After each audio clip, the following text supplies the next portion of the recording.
Hey guys, this is Claire, the human behind Claire's Candida Cleanse. Today in this video, I will focus on the elimination process for the 30-day Candida Cleanse protocol and which foods that you need to prepare yourself to eliminate while on the protocol. And one of the foods that I'm going to talk about is actually a drink. It's coffee. So I will run through why it's so important that you stay off coffee on the 30-day Candida Cleanse protocol and how you can securely start decreasing your coffee consumption so that you are ready for the 30-day Candida Cleanse without any major withdrawal symptoms. So if you didn't know it already, coffee is actually a psychoactive, meaning it has an effect and an impact on your brain. So it can be classified as a drug, as all drugs are psychoactive. And one thing that's really important to know about coffee, especially as a woman, is that it spikes cortisol production in your adrenal glands. Now, cortisol, as a woman especially, is really, really important to know a lot about, because if you're overproducing cortisol or underproducing cortisol, it can have detrimental effects to your health. It can even cause your hormones to go into total haywire, depending if you're producing too much or too little.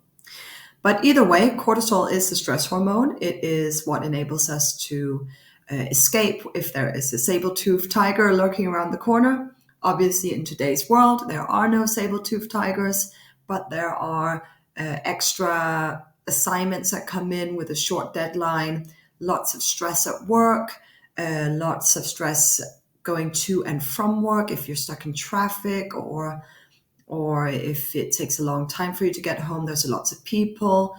Stress is very different for all of us. It is perceived stress as well. Emotional stress can spike your cortisol levels. So if you're very, very sad, or if you're getting very, very upset, you spike your cortisol production, and it can be really, really overall bad for your health. Well, this happens when you drink highly caffeinated foods. So for that reason alone, it's a really great idea to let your coffee consumption decrease up until your 30-day Candida Cleanse. And while on the cleanse, coffee is an absolute no-go.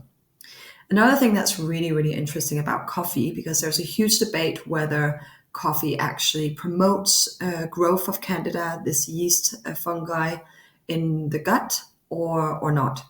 But it is, in fact,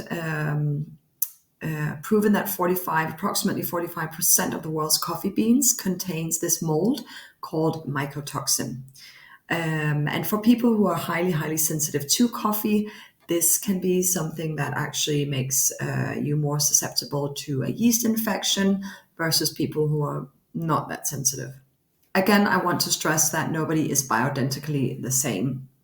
There is no one-size solution fits all, but this is definitely also why you should steer away from coffee while on the cleanse. Another thing is that commercially bought coffee often contains a sweetener of some kind.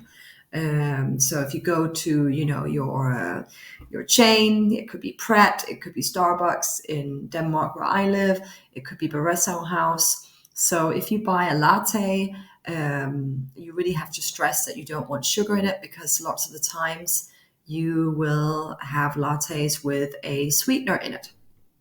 That also goes for your matcha lattes, actually. A lot of these commercially coffee shops, they put sweetener in the matcha latte. So this is something that I would stress and assert that you should be aware of when purchasing coffee. One of the things that I recommend to do about a week or 10 days before this protocol is actually to decrease your coffee. So if you, like me, are in a really, really bad cycle right now where you're drinking 2 to 3 cups per day, I don't recommend going cold turkey. You can experience a vast array of withdrawal symptoms such as very heavy migraines, depression, extra bloatiness, bowel issues in your bowel movement. So I would say fatigue, could also come into play if you go cold turkey just one day from the other. But for me, especially, it is the migraines, and I get in a really, really bad mood. I often get quite aggressive when I go cold turkey on my coffee. And if I do this, I make sure that I stay at home. I'm not really seeing anyone else because I get snappy. So always think about how you can decrease your coffee consumption before you start this 30-day Candida Cleanse protocol, and mentally prepare yourself for a month with no coffee at all. See you in the next elimination video.